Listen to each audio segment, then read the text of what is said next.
এই মহিলার ছবি তো আমি ঘরের মধ্যে দেখছি, ওই যে দেখা যায় বুড়ি, এর ছবি তুমি ঘরের মধ্যে টানানো দেখছি। আর ওই দাদুও তার নাতিকে দেখে তার দিকে তাকায় আছে, যে ওর চেহারার সাথে তো আমার ছেলের মিল আছে। দাদু তাকায় আছে ওর দিকে, আর নাতি তাকায় আছে দাদুর দিকে, উভয় উভয়ের দিকে নজর। দাদু আসছে, তোমার কোথায় বাড়ি, কোথার থেকে আসছো? এখন ওই ছোট্ট বাচ্চাটা বলতেছে, তোমার চেহারা, তোমার ছবি আমার ঘরে কেন? তোমার ছবি আমার ঘরে কেন? তুমি কে? অমনি জড়ায় জড়ায় বলছে, আমি তো তোমার দাদু। তুমি এখানে কেন? তুমি আমার ঘরে না কেন? তোমার ঘরে থাকার মতো জায়গা আমার নাই। এত বড় ঘর? তোমার আম্মু আমাকে থাকতে দেয় নাই। তোমার আম্মু তোমার আব্বুর কাছে বলার কারণে তোমার আব্বু আমাকে এখানে রাখিয়ে গেছে। কি তৈরি করছে? আর যদি দিনদার হয়, নেককার হয়, তাহলে অবস্থাটা কি হয়? বৃদ্ধা বয়সে বাপ মার খেদমত করতে বলে মনে হয় এর চেয়ে ভালো কোনো জিনিস শেয়ার করে নেই। এক গ্লাস পানি মুখের মধ্যে তুলিয়া দিলে মনে হয় এর চেয়ে বড় ভালো কাজ আসে দুনিয়াতে করে নাই। কাজে আমি মা বোনদেরকে বলি, মা বোনেরা, কমপক্ষে তোমার কবরে সোয়া পুষাবার জন্য বহুত কিছু জীবনে করছো, বহুত জিনিস করছো জীবনে, একটা ভালো কাজ করো, তোমার মেয়েকে, তোমার সন্তানকে মাদ্রাসায় পড়াও। আমরা গ্যারান্টি দিতে আছি ইনশাআল্লাহ, যদি আল্লাহ ওকে কবুল করে, যদি আল্লাহ ওকে জান্নাতের জন্য কবুল করে, তোমাকে জান্নাতে না নিয়েও ঢুকবে না জান্নাতে। একজন হাফেজ এমন 10 ব্যক্তিকে সুপারিশ করিয়া জান্নাতে নিয়ে যাবে যাদের জন্য জাহান্নাম ওয়াজিব হয়ে গেছে। মাওলা হে, আমার বাপকে আমার মাকে বাদ দিয়ে আমি জান্নাতে যাব, দেও তো। এর জন্য আমি প্রত্যেককে বলবো, সব সন্তানকে মাদ্রাসায় পড়ান, সব সন্তানকে মাদ্রাসায় পড়ান। আব্বাজান রাহমাতুল্লাহ আলাইহি, আমরা এতগুলি সন্তান, কোনোদিন চিন্তাও আসে না আমার আব্বাজান যে একজনকে স্কুলে পড়াবো, এই চিন্তাও তো আসে না আমাদের মাথার মধ্যে, তো চিন্তা আসে না আমাদের সন্তানকে আমরা স্কুলে পড়াবো, চিন্তাও আসে না। দ্বীনি শিক্ষা শিক্ষিত করতে হবে, ইলমে নবী শিক্ষা দিতে হবে, ইলমে ওহী শিক্ষা দিতে হবে। কি কথা ঠিক না? আল্লাহুম্মা আমিন। আল্লাহ মাহফিল কেমন হেদায়েতের জন্য কবুল করে নেন। আমরা যারা মাহফিলে হাজির হইলাম, আপনার ওলির দাওয়ানের তৌফিক বিদায় দেন। রব্বি রহমহুমা কামা রাব্বায়ানি সগীরা। وصلى الله تعالى على خير خلقه محمد وآله وأصحابه وأزواجه وأتباعه أجمعين، وارحمنا معهم برحمتك يا أرحم الراحمين.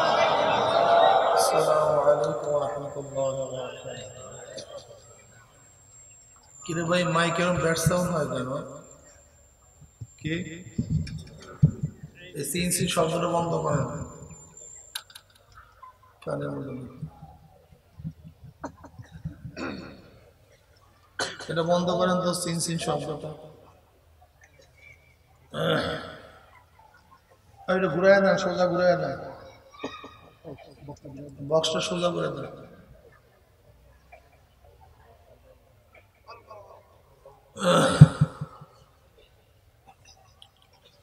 نحمده ونصلي على رسوله الكريم، أما بعد، فأعوذ بالله من الشيطان الرجيم. بسم الله الرحمن الرحيم. إنما يخشى الله من عباده العلماء. وقال رسول الله صلى الله عليه وسلم: العلماء ورثة الأنبياء. صدق الله العلي العظيم وصدق رسول النبي الكريم. شهد الشهد اللهم صل على سيدنا ونبينا وشفيعنا صلى الله عليه وعلى آله وسلم. الله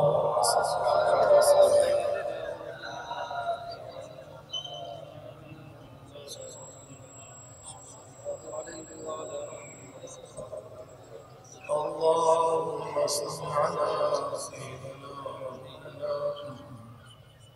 وحبيبنا ومولانا محمد صلى الله عليه وعلى آله وأصحابه وبارك وسلم আল্লাহ পাকের শুকর যে মাওলাই কারীম আপনাকে আমাকে দামি এক মাজলিস উপস্থিত হওয়ার তৌফিক দান করছেন, এর জন্য শুকরিয়া আমরা সবাই বলি আলহামদুলিল্লাহ।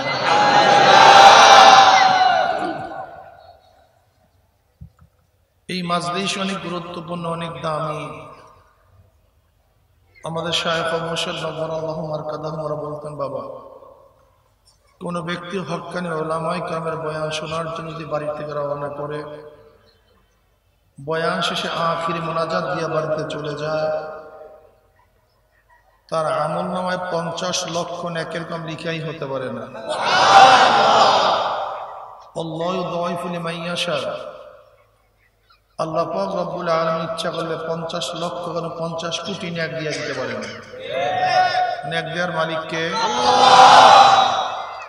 কাজী মাওলার কাছে দোয়া করি, মাওলা হে যেহেতু মাহফিলে নিয়েই আসছেন, আমাদের খালি আমল নামাকে নেকের দ্বারা পূর্ণ না করিয়া কাউকে এখান থেকে বিদায় দিয়েন না। আল্লাহুম্মা আমিন। যাই হোক, আপনারা শুনছেন, দেখছেন, তানজিমুল উম্মাহ মাদ্রাসার উপলক্ষে মাদ্রাসা এই মাহফিল, তানজিমুল মিল্লাত আল ইসলামিয়া ঢাকা মাদ্রাসা যায় দর্স, যেখানে দর্স দেওয়া হয়।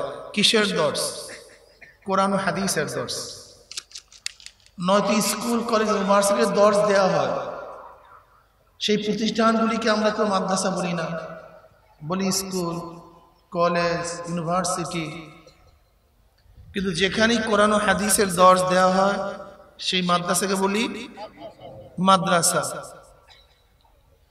এই মাদ্রাসা শুরু হয়েছিল দারুল আরকাম থেকে। নবী আলাইহিস সালাতু ওয়াস সালাম প্রথম আরকাম রাদিয়াল্লাহু আনহু ঘরের মধ্যে তালিম করতেন, কোরআনের শিক্ষা দিতেন। এর প্রাতিষ্ঠানিক রূপ সৃষ্টি হয়েছিল আহলুস সুফফার থেকে মদিনায়। আহলুস সুফফারা সব সময় একই জায়গায় থাকতেন। তারা কামাই রোজগারও করতো না, ব্যবসা বাণিজ্য করতো না। তাদের ভরণ পোষণের দায়িত্ব ছিল সরদার দো আলম আলাইহিস সালাতু ওয়াস সালামের উপরে। আহলুস সুফফারা সব সময় ওখানে অবস্থান করতেন, চাতক পাখির ন্যায় তাকিয়ে থাকতেন নবী আলাইহিস সালাতু ওয়াস কি বলেন, কি করেন। যা বলতেন সাথে সাথে মুখস্থ করতেন। আমার নবী যা করতেন সেই আমল তারা শুরু করতেন। তার কোথাও যাইতো না, ক্ষুধার্ত অবস্থায় থাকতো। আবু হুরায়রা রাদিয়াল্লাহু আনহু রওয়ায়াত করেন, আহলুস সুফফার মধ্যে 70-এর উপরে সদস্য ছিল, কিন্তু আমি দেখি নাই কার 2টা কাপড় আছে। 2টা কাপড় একজন ছিল না, একটা কাপড় ছিল এক একজনের। যদি পড়তো তো এখানে পরিয়ে রাখতো, এই নাভি এবং বুকের নিচে, এবং তাদের নিচের অংশ থাকতো টাকনু এবং হাঁটুর নিচে একটা কাপড়। আবার কেউ গলার সাথে ঝুলিয়ে রাখতো কাপড়, হাঁটুর নিচে পড়তো। 2টা কাপড় একজনও ছিল না। এই করুণ অবস্থা ছিল তাদের।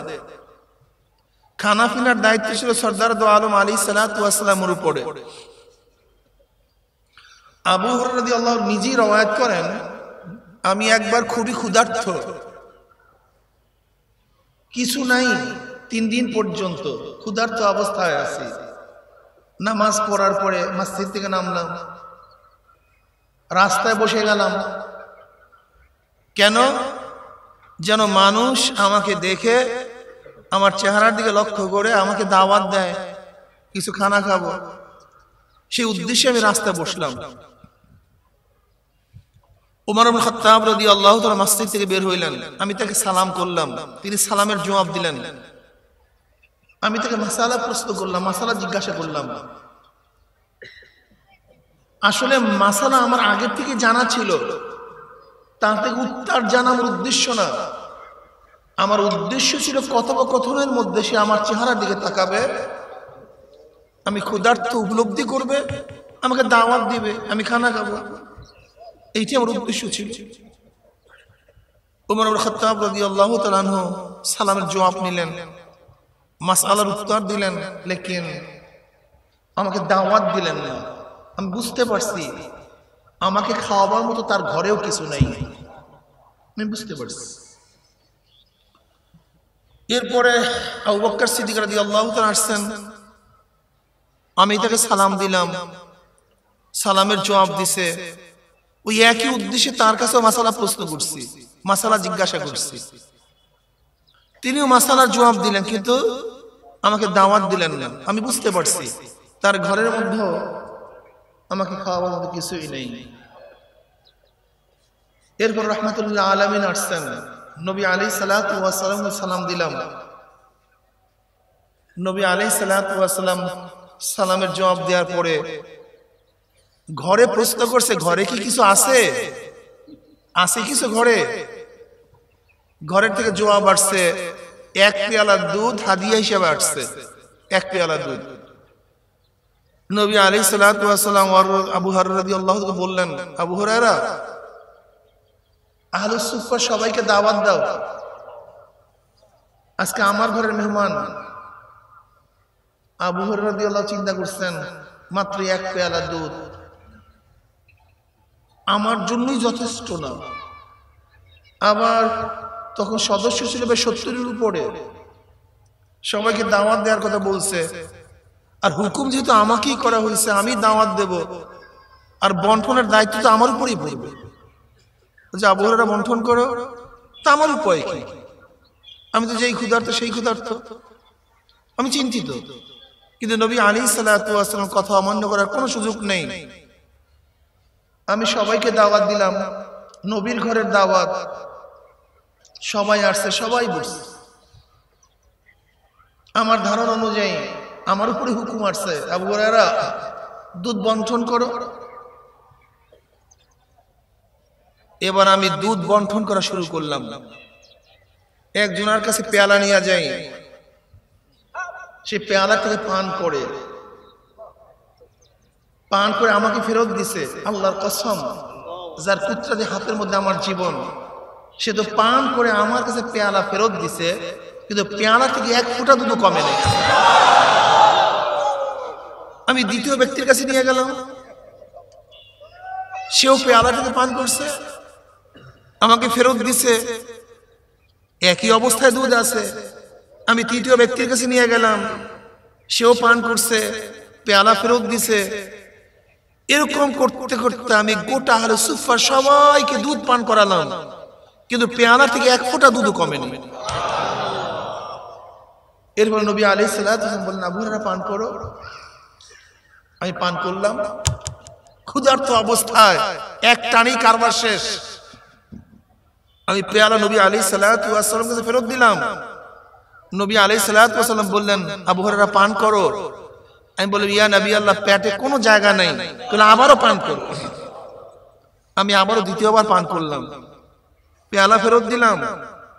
নবী আলাইহিস সালাতু ওয়াস সালাম বললেন, আবু হুরায়রা আবারও পান করো। আমি বললাম, ইয়া নবী আল্লাহ, আমার পেটে কোনো জায়গা নাই। না, আবারও পান করো। আমি আবারও পান করলাম। এরপর নবী আলাইহিস সালাতু ওয়াস সালাম কাছে পেয়ালা ফেরত দিছি, তিনি সেখান থেকে পান করছে। আমি তোলাবাদেরকে বলবো, ওলামাদেরকে বলবো, আবু হুরায়রা রাদিয়াল্লাহু তাআলা আনহু আহলুস সুফফারা ইলম অর্জন করার জন্য কি সাধনা করছে, কি ত্যাগ করছে।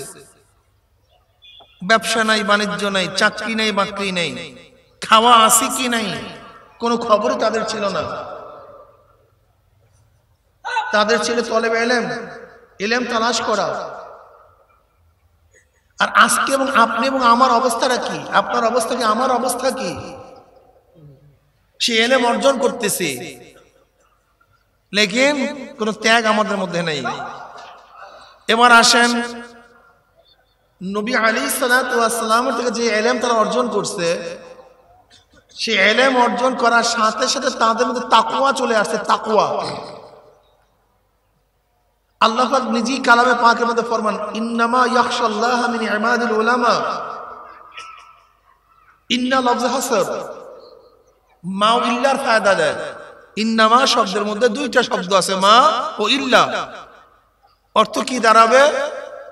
মা ইয়াখশাল্লাহ মিন ইবাদিহি ইল্লাল উলামা, মা ইয়াখশাল্লাহ মিন ইবাদিহি ইল্লাল উলামা।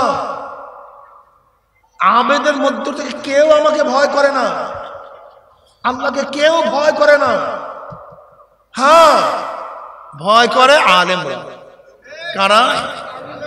কত বড় তারিফ উলামায়ে কেরামের, কত মারাত্মক প্রশংসা। মা ইয়াখশাল্লাহ মিন ইবাদিহি ইল্লাল উলামা। উলামারাই মাওলাকে সবচেয়ে বেশি ভয় করে। আর এই কোরআন তো সবার জন্য হেদায়েত না, সবাইকে রাহনুমাই করবে না, সবাইকে পথ প্রদর্শন করবে না। কোরআন তো সবার জন্য পথ প্রদর্শন না। ইল্লা তাযকিরাতাল লিমান ইয়াখশা। কোরআন তো সবার জন্য নসিহত না। ইল্লা তাযকিরাতাল লিমান ইয়াখশা। যাদের মধ্যে ভয় আছে, খৌফ ইলাহি আছে, তাদের জন্যই কোরআন নসিহত। যাদের মধ্যে মাওলার ভয় নাই, তাদের জন্য কিন্তু কোরআন নসিহত স্বরূপ না। ইল্লা তাযকিরাতাল লিমান ইয়াখশা। আর ভয় আছে কাদের মধ্যে? আল্লাহ পাক নিজেই বলেন, ইন্নামা ইয়াখশাল্লাহ মিন ইবাদিল উলামা। আবেদের মধ্য থেকে একমাত্র উলামায়ে কেরাম আমাকে ভয় করে। অথচ আমরা কি দেখছি? আজকে উলামায়ে কেরামের অন্তরের মধ্যে, কলবের মধ্যে মাওলার ভয় নাই, খশিয়াত ইলাহি নাই। যে আলেমের মধ্যে খশিয়াত ইলাহি নাই, মাওলার ভয় নাই, সে জানতে পারে কিন্তু প্রকৃতভাবে সে আলেম হতে পারে। জানা এক জিনিস, ইলমে নবুয়ী এক জিনিস, ইলমে ইলাহি ভিন্ন জিনিস। আপনি কি দেখেছেন কুমিল্লা ক্যান্টনমেন্টে 30 বছর পর্যন্ত একজন হিন্দু ইমাম ছিল? 30 বছর ও জানছে, তেলাওয়াত ছিল, ও জুমার দিনে খুতবা দিছে, বয়ানও করছে, সবই ঠিক ছিল, কিন্তু ভিতরে ঈমান ছিল না। আপনি দেখেছেন কয়েকদিন আগে 11 বা 12 বছর পর্যন্ত একজন খ্রিস্টান ইমাম ধরা পড়ছে। 12 না 13 বছর পরে খ্রিস্টান ছিল। জানা এক জিনিস, ইলমে নবুয়ী ভিন্ন জিনিস, ইলমে ইলাহি ভিন্ন জিনিস, মাওলার ভয় ভিন্ন জিনিস। আজকে আমাদের মধ্যে ইলম অর্জন প্রবণতা আছে, ইলম অর্জন করি, আবার অনেকেই করি না, কিন্তু আমলের অবস্থা কি? আমল তো করতেই চাই না। হাজারো তোলাবা আছে, আমাদের হাজারো তোলাবা আছে যাদের চোখে পানি নেই, বরং কেউ যদি কান্দাকাটি করে আমরা তার দিকে তাকায় দেখি, আলেমরা তাকায় দেখে, এরকম তাকায় দেখে, আলেমরা তাকায় দেখে, এই কান্দে কেন? বুঝলেন কোথায় গিয়ে পুষছে এলেম? অথচ নবী আলাইহিস সালাতু ওয়াস সালাম নামাজের মধ্যে কাঁদতেন, ওয়ালি যাওফি আজিজু কা আজিজিল মিরজাল মিনাল বুকা, ওয়ালি যাওফি আজিজু কা আজিজিল মিরজাল মিনাল বুকা। যেরকম পাতিলের মধ্যে পানি দিয়ে আবৃত করলে যদি সেই পানির নিচে আগুন জ্বালায় দেওয়া হয় তাহলে গুম গুম গুম গুম আওয়াজ করতে থাকে। নবী আলাইহিস সালাতু ওয়াস সালাম নামাজের মধ্যে এমন ভাবে কাঁদতেন, তার কলব থেকে কান্নার গুম গুম আওয়াজ আসতো, গুম গুম আওয়াজ আসতো। অথচ আজকে ওলামা তোলাবাদের মধ্যে অবস্থা কি দাঁড়াইছে? কেউ কান্নাকাটি করলে তার দিকে তাকায় থাকে, এরকম মনে হয় যেন এক বন মানুষ আসছে, বন মানুষ, আমাদের জগতে কোনো মানুষ না, তার দিকে তাকায় থাকে। এই ওলামাদের অবস্থা। সহিহ রওয়ায়াতের মধ্যে আসছে হযরত ওমর ইবনে খাত্তাব রাদিয়াল্লাহু আনহু কাঁদতেন সামনের কাতারে, তার কান্নার আওয়াজ যাইতো পিছনের কাতারে, এমন কান্নাকাটি করতেন। অথচ আপনার এবং আমার অবস্থাটা কি? ওমর ইবনে খাত্তাব রাদিয়াল্লাহু কাঁদতে কাঁদতে গাল মুখের দুটো কালো দাগ পড়ায় ফেলাইছে। উমরকে নবী আলাইহিস সালাতু ওয়াস সালাম বলেন ওমর বোঝেও ঠিক বলেও ঠিক। তিনি ফকিহ যার অনুকূলে কোরআনের বহুত আয়াত নাযিল হয়ে গেছে, বহুত আয়াত ওমরের অনুকূলে। এত বড় আলেম, এত বড় ফকিহ, তাদের খৌফের অবস্থা কি, মাওলার ভয়ের অবস্থা কি? আর আপনার আমার ভয়ের অবস্থাটা কি আমাকে বলেন। আব্দুল্লাহ আব্বাস রাদিয়াল্লাহু তাআলা আনহু, আব্দুল্লাহ ইবনে আব্বাস রাদিয়াল্লাহু তাআলা আনহু কাঁদতে কাঁদতে আখিরি জামানায় অন্ধ হয়ে গেছেন। আর আপনার আমার অবস্থাটা কি? হযরত নবী ইব্রাহিম আলাইহিস সালাতু ওয়াস সালাম মাঝে মাঝে মাওলার ভয়ে তার কলবের মধ্যে কলিজা এমন কম্পন সৃষ্টি, অনেক দূরের থেকে আওয়াজ পাওয়া যেত, অনেক দূরের থেকে।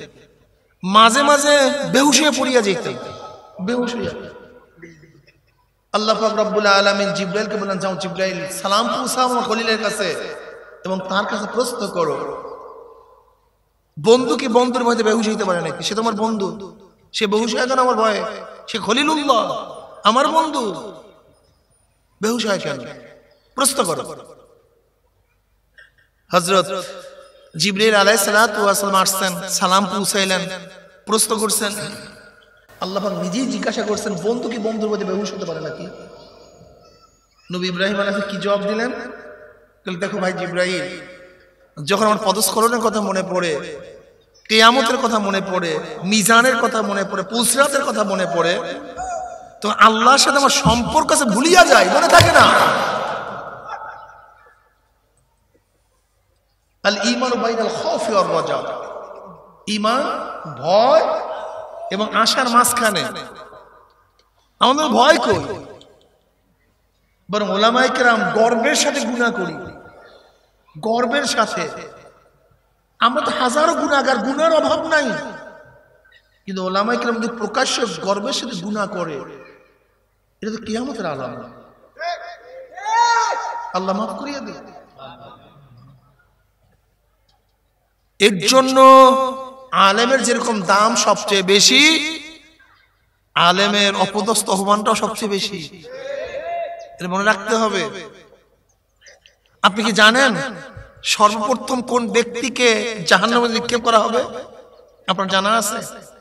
সর্বপ্রথম জাহান্নামের মধ্যে কোন ব্যক্তিকে নিক্ষেপ করা হবে আপনার জানা আছে? কাফেরকে প্রথম নিক্ষেপ করা হবে, মুশরিককে না, মুনাফিককে না, সর্বপ্রথম উলামায়ে সু বদকার আলেমদেরকে জাহান্নামের মধ্যে প্রথম নিক্ষেপ করা হবে। জোরে বলেন নাউযুবিল্লাহ।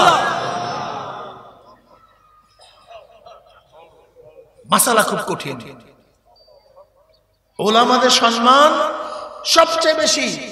আল্লাহ পাক নিজে বলেন, ইয়ারফাইল্লাহুল্লাযীনা আমানু মিনকুম ওয়াল্লাযীনা উতুল ইলমা দারাজাত।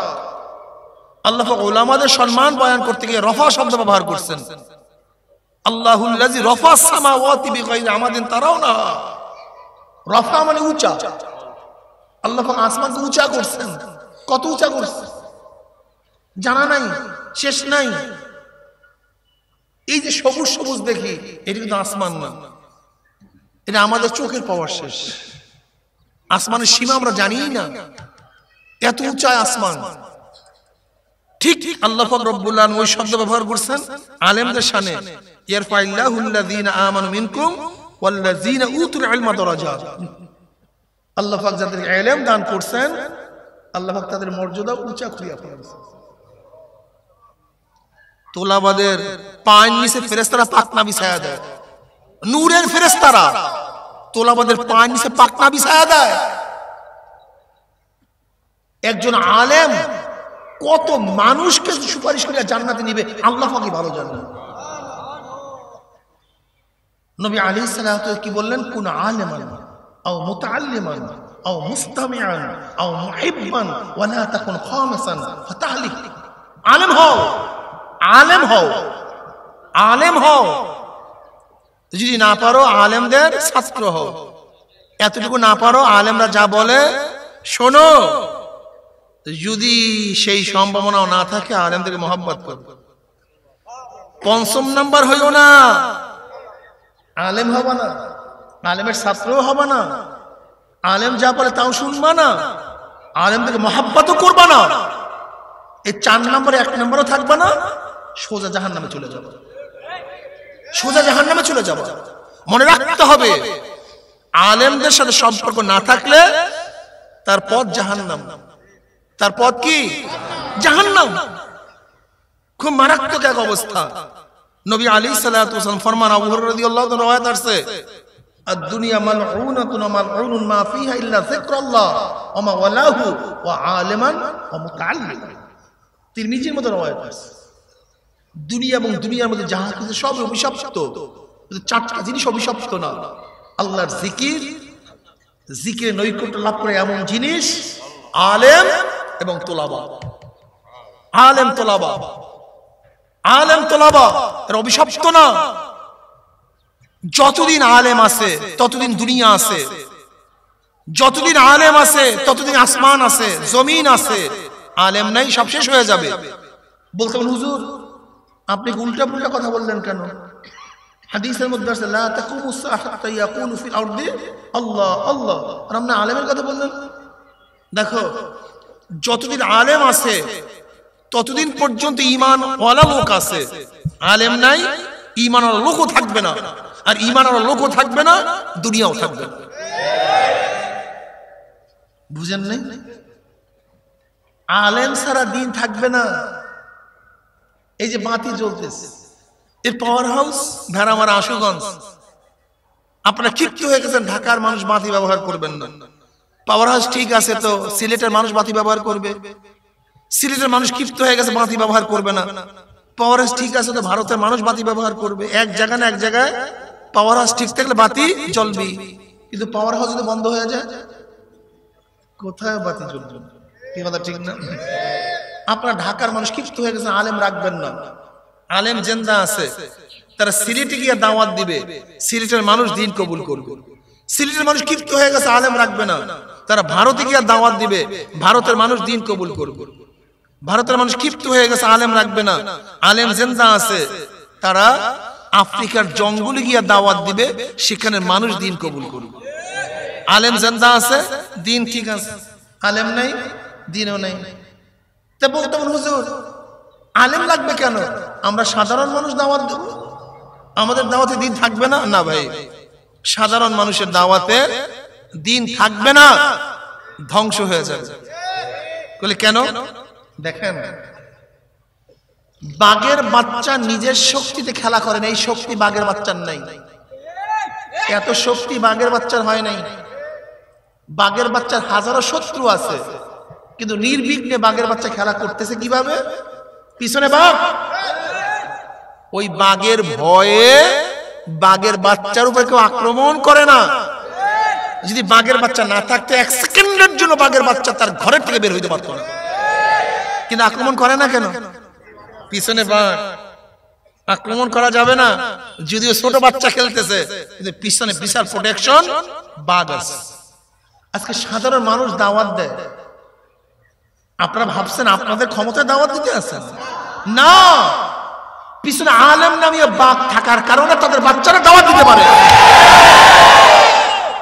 আলেম নামীয় বাঘ না থাকলে 1 সেকেন্ডের জন্য কোনো দায়ী দাওয়াত নিয়ে রাস্তায় বের হইতে পারতো না। তাহলে কেন? খ্রিস্টানদের মধ্যে, ইহুদিদের মধ্যে, একটু আগেই বলছি, বড় বড় পণ্ডিত, অনেক জানুয়া, অনেক পারদর্শী লোক আছে। যখন আপনি দাওয়াত নিয়ে যাবেন, বলবেন ভাই কি নিয়ে আসছেন? তাহলে কোরআন হাদিসের দাওয়াত নিয়ে আসছেন। তাহলে এটা ভুল জিনিস নিয়ে আসছেন। এই কোরআন হাদিসের মধ্যে ভুলের অভাব নাই, ভেজালের অভাব নাই। আপনি সেই জিনিস নিয়ে আসছেন। এই যে দেখেন, কোরআনের এই আয়াতের মধ্যে এই ভুল, এই আয়াতের মধ্যে এই ভুল, এই আয়াতের সাথে আয়াতের তাআরুফ। এই যে বুখারী বলেন সবচেয়ে বেশি সহিহ কিতাব, আসাহুল কিতাব বাদা কিতাবিল্লাহ, সহিহ আল বুখারী বলতেছেন। এই যে দেখেন, এই বুখারীর মধ্যে এই তাআরুফ, ইমাম বুখারী যেই রাবীর নিজে তানকিদ করছে, নিজে সমালোচনা করছে, সেই রাবীর হাদিস নিজে নিয়ে আসছে। তাহলে বুখারী সহিহ থাকে কিভাবে?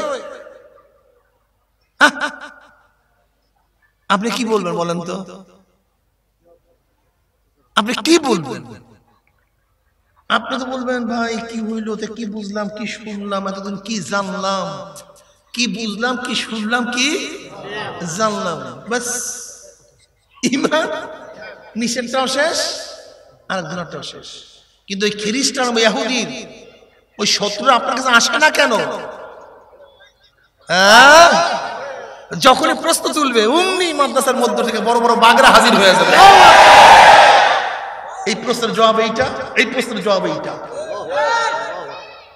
ওই আলেম নামীয় বাঘ থাকার কারণে তোমার সামনে আমার সামনে খ্রিস্টানরা আসে না, ইহুদিরা আসে না। আর তুমি আলেমকে তানকিদ করো, আলেমের সমালোচনা করো, তুমি ভাবছো আলেম লাগবে না। এক ব্যক্তি মুরগির সুরবা দিয়ে ভাত খায় আর স্ত্রীকে বলতেছে তুমি এটা বেয়াদব হয়ে গেছো। কি হয়েছে? এই তো যথেষ্ট ছিল, মুরগিটা জবাই দিলা কেন? সুরবাই তো যথেষ্ট ছিল, তুমি মুরগিটা ফা ফা নষ্ট করছো। ওরে গাধা, ওই মুরগি ছাড়া সুরবার স্বাদ আসে না, মুরগির কারণেই সুরবার মধ্যে স্বাদ আসছে। আজকে আলেমের কারণে তুমি দাওয়াত দিতে পারতে আসো, আলেম না থাকলে দাওয়াত দেওয়া লাগতো। হ্যাঁ, আর তুমি ভাবছো যে আমি নিজেই বিশাল কিছু হয়ে গেছি। তুমি কিছু হয়ে গেছে, তুমি এত সহজ মনে করছো দিনটাকে। প্রিয় ভাইরা আমার, সে আলেম তৈয়ার হয় মাদ্রাসায়, সে আলেম তৈয়ার হয় কোথায়? সে আলেম মাদ্রাসায় তৈয়ার হয়। এখন বলেন তো মাদ্রাসার গুরুত্ব কি? তার মানে যতদিন মাদ্রাসা আছে ততদিন আলেম আছে, যতদিন আলেম আছে ততদিন দিন আছে, যতদিন দিন আছে ততদিন আসমান জমিন আছে। মাদ্রাসা নাই, আলেম নাই, আলেম নাই, দিন নাই, দিন নাই, মোমেন নাই, মোমেন নাই, আসমান জমিন কিছুই নেই। তোমাদের সব কিছু ধ্বংস হয়ে যায় মুহূর্তের মধ্যে। কি কথাটা বুঝাতে পারি না? সেই মাদ্রাসায় আলেম তৈয়ার হয়। এখন মাদ্রাসার গুরুত্বটা কি আমাকে বলেন? মাদ্রাসা নবীর ঘর, মসজিদ আল্লাহর ঘর। যারা নবীর প্রেমিক, যারা নবীর প্রেমিক তাদের সাথে মাদ্রাসার সম্পর্ক, আর যারা নবীকে ভালোবাসে না তাদের সাথে মাদ্রাসার কোনো সম্পর্ক নেই। দেখি যারা আমার নবীকে মোহাব্বত করে তাদের সাথে মাদ্রাসার সম্পর্ক আছে, যারা নবীকে মোহাব্বত করে না তাদের সাথে মাদ্রাসার কোনো সম্পর্ক, বরং ঘৃণা করে। এখানে মাদ্রাসা হইলো কেন? দেখেন না কতগুলি নাস্তিক বলে ব্যাংকের চাকার মতো খালি মাদ্রাসা গজাইতে আছে। মাদ্রাসা দেখলে মাথা খারাপ হয়ে যায়, কারণ ওরা জানে যে মাদ্রাসা যতদিন থাকবে ততদিন পর্যন্ত সমস্ত মানুষকে নাস্তিক বানানো সম্ভব না, খ্রিস্টান বানানো সম্ভব না, ভারতের দালাল বানানো সম্ভব না, ইহুদি খ্রিস্টান নাসারাদের দালাল বানানো সম্ভব না। এই কারণে ওদের মাথা ব্যথা মাদ্রাসা, মাদ্রাসা না হয়। মাদ্রাসা দেখলেই মাথাটা গরম হয়ে যায়। এর কারণটা কি? আজকে উলঙ্গভাবে নাচতে পারে না, মদ পান করতে পারে না, বেবিচারের মধ্যে লিপ্ত হতে পারে না, একমাত্রই ওলামায়ে কেরাম থাকার কারণে। মাথা খারাপ হয়ে গেছে ওদের, ঠিক না ভাই? মাদ্রাসা খালেস মুসলমানদের প্রতিষ্ঠান। তাদের এখানের জমিদাতা সব মুসলমান, এখানের কমিটি জোরে বলেন, এখানে ওস্তাদ, এখানে সাহায্যকারী, এখানে সমস্ত তোলাবা, কাজী খালেস মুসলমানদের প্রতিষ্ঠান হলো মাদ্রাসা। এখানে জমিদাতা মুসলমান, ওস্তাদ মুসলমান, দানকারী মুসলমান, কমিটি সবাই মুসলমান, ছাত্ররা সব মুসলমান। কাজী মাদ্রাসায় সাহায্য করবে কারা? না হিন্দুরা করবে, খ্রিস্টানরা করবে, ইহুদিরা করবে, নাসারারা করবে। কারা করবে? ও তাহলে মাদ্রাসায় বাচ্চা পড়াবে হিন্দুদের, খ্রিস্টানদের, ইহুদিদের। কাদের? আমার মুসলমান বন্ধুদেরকে বলবো, কমপক্ষে যে সম্পত্তির জন্য জীবনটাকে ধ্বংস করতে আসো, এই সম্পত্তি রক্ষা করার জন্য তোমার ছেলেকে মাদ্রাসা পড়ানো উচিত। নয়তো কেসরিতে গিয়ে তোমার বিল্ডিং বিক্রি করে দেবে, কেসরিতে গিয়ে তোমার জমি বিক্রি করিয়া দিবে। আল্লাহ না করো, যদি মাদ্রাসায় না পড়ো, ছেলে যদি বিপদগামী হয়ে যায়, না জানি মদ পান করি আবার তোমার কবরের মধ্যে প্রসাব না করে, প্রসাব না করে, কাজে তোমার কবরের হেফাজতের জন্য, তোমার কবরের হেফাজতের জন্য, তোমার সম্পত্তি রক্ষা করার জন্য, তোমার নাম দুনিয়াতে থাকার জন্য তোমার বাচ্চাকে মাদ্রাসায় পড়ানো উচিত। কাজে তোমার স্বার্থে, তোমার স্বার্থে তোমার ছেলেকে মাদ্রাসা পড়ানো উচিত। আমার মা বোনেরা যারা বিল্ডিং এর মধ্যে আছেন, কমপক্ষে আপনার স্বার্থে আপনার সন্তানকে মাদ্রাসা পড়ানো উচিত, মার স্বার্থে। বাচ্চাদেরকে বিপদগামী রাখবা, বুড়া বয়সে বৃদ্ধা বয়সে তোমাকে বৃদ্ধাশ্রমে ভর্তি করবে, ওই রেল স্টেশনে ফলাইয়া দিবে, ঘরের থেকে নামাইয়া দিবে। কিন্তু ছেলেকে যদি মাদ্রাসায় পড়াও, যদি দিনদার হয়, তোমাকে কান্দিয়া কান্দিয়া দোয়া করবে, মায়ের কবরের কাছে দাঁড়াইয়া দোয়া করবে, মোনাজাত ধরিয়া দোয়া করবে, রব্বির হামহুমা কামা রব্বায়ানি সগীরা। এর জন্য মাদের উচিত নিজের স্বার্থে একটা বাচ্চাকে মাদ্রাসায় পড়ানো। তুমি কি দেখো না, কয়েকদিন আগে একটা ঘটনা, একটা মেয়ে শিক্ষা সফরে গেছে বৃদ্ধাশ্রমে, শিক্ষা সফরে আলোড়ন সৃষ্টি করছে এই ঘটনায় গোটা দুনিয়া ব্যাপী।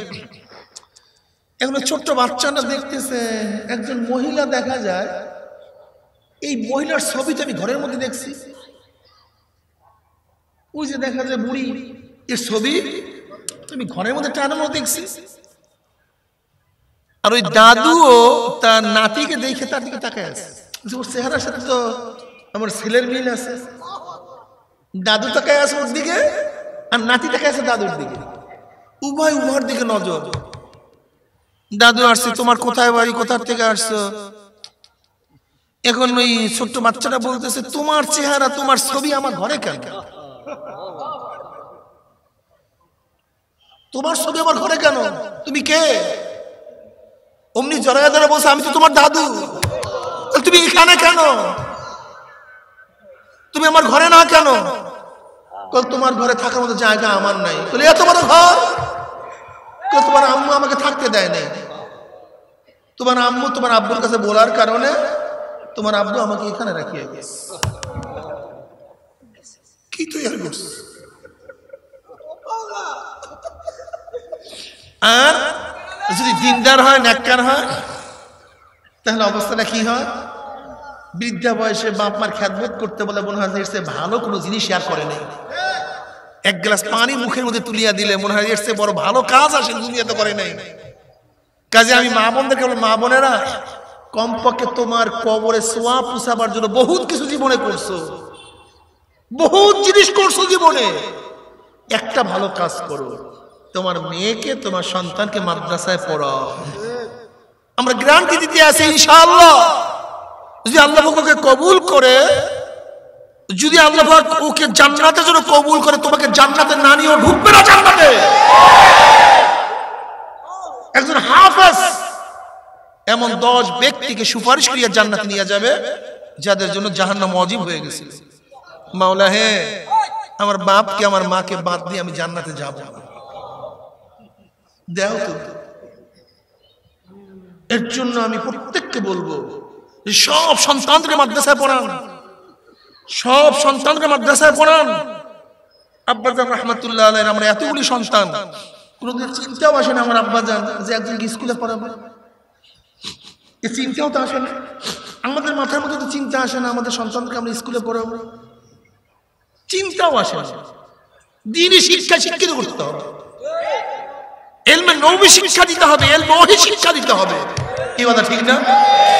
কাজী আমি আমার মুসলমান সমস্ত বন্ধুদেরকে বলবো, মা বন্ধুকে বলবো, হে আমার মা বোনেরা, আমার মুসলমান বন্ধুরা, এখানে তানজিমুল উম্মাহ, যে তানজিমুল মিল্লাত যে মাদ্রাসা হয়েছে, তানজিমুল মিল্লাত আল ইসলামিয়া যে মাদ্রাসা হয়েছে পাশেই না,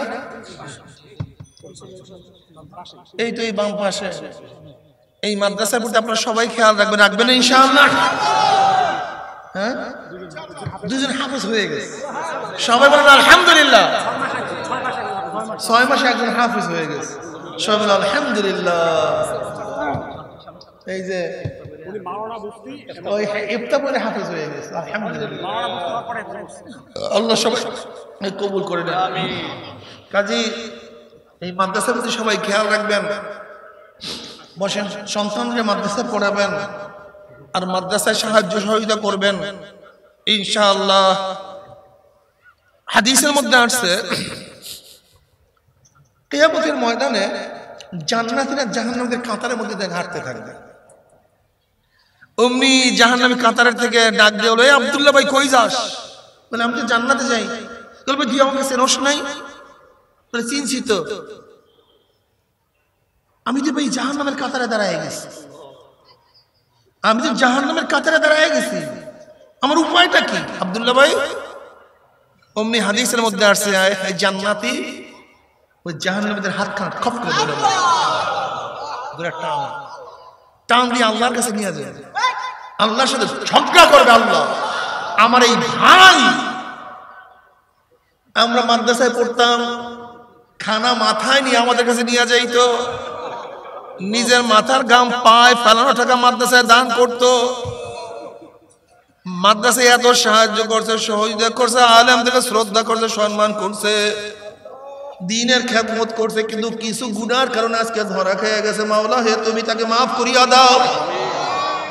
নবী আলাইহিস সালাতু ওয়াস সালাম ফরমান, ওই জান্নাতি জাহান্নামীদের জন্য মাওলার সাথে ঝগড়া করবে, আমার ভাইকে জান্নাতে না দেওয়া পর্যন্ত আমি তোমার বান্দা জান্নাতে যাব না। কাজে আমি যুবক বাবা থেকে বলবো, মুরব্বী বাবা থেকে বলবো, দুনিয়া কিছু না, একটা স্বপ্নের জিন্দেগি, কবে জন্ম হইলাম, কবে মরিয়া যাব। কাজে খবরদার খবরদার, মাওলাকে না নিয়ে মাওলার কবরে যাব না, মাওলাকে নিয়ে মাওলার কবরে যাব। কি রাজি আছেন ইনশাআল্লাহ? কাজে মাদ্রাসার জন্য সবাই সাহায্য সহযোগিতা করবেন, আমার জন্য দোয়া আছে, আমিও দোয়া করি, আল্লাহ সবাইকে কবুল করে নেন। আল্লাহুম্মা আমিন। রব্বানা যালামনা আনফুসানা ওয়া ইল্লাম তাগফির লানা ওয়া তারহামনা লানাকুনান্না মিনাল খাসিরিন। মাওলা হে, কতিপয় গুনাহগার বান্দা গুনার বোঝা মাথায় নিয়ে বহুত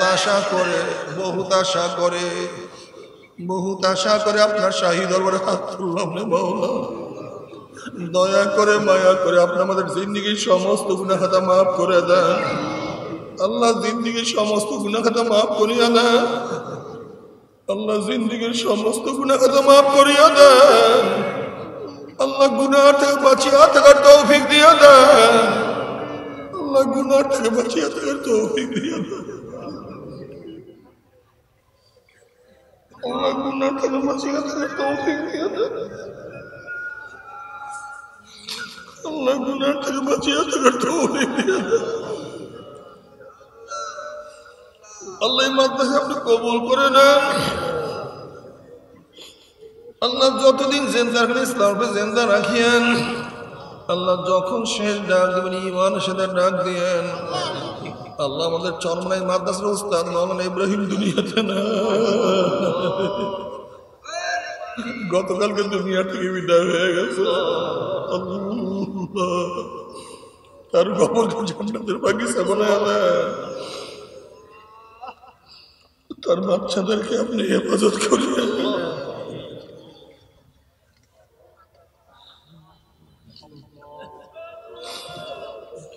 আরে গত সফরে মাওলানা ইব্রাহিম তার বাচ্চা মাসজিদের কাছে নিয়ে আসছে, হুজুর দোয়া করেন, আজকে সে দুনিয়াতে নাই।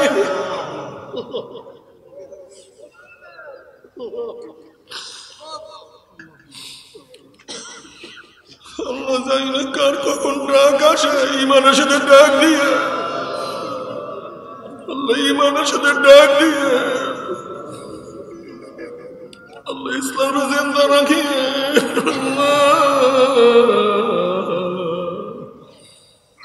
আল্লাহ রে গুনাহ খাতা মাফ করিয়া দাও, গুনাহ থেকে বাঁচিয়ে থাকার তৌফিক দিয়া দাও।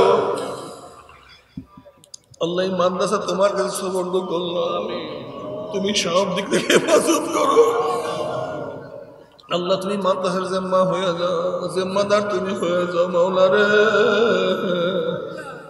গায়বী খাজিনার থেকে মাদ্রাসার সমস্ত হাওয়াজকে পূর্ণ করিয়া দাও। আল্লাহ তুমি কবুল করলে কেউ ফিরাতে পারবে না, আর তুমি কবুল না করলে কিছুই আমরা করতে পারবো না। আল্লাহ মুসলমান সন্তানকে মাদ্রাসায় পড়ার তৌফিক দিয়া দাও। رب ارحمهما كما ربياني صغيرا سبحان ربك رب العزة عما يصفون وسلام على المرسلين আমি দুইটা পাগড়ি পরাইতেছি আর এখানেই নামাজ হবে না?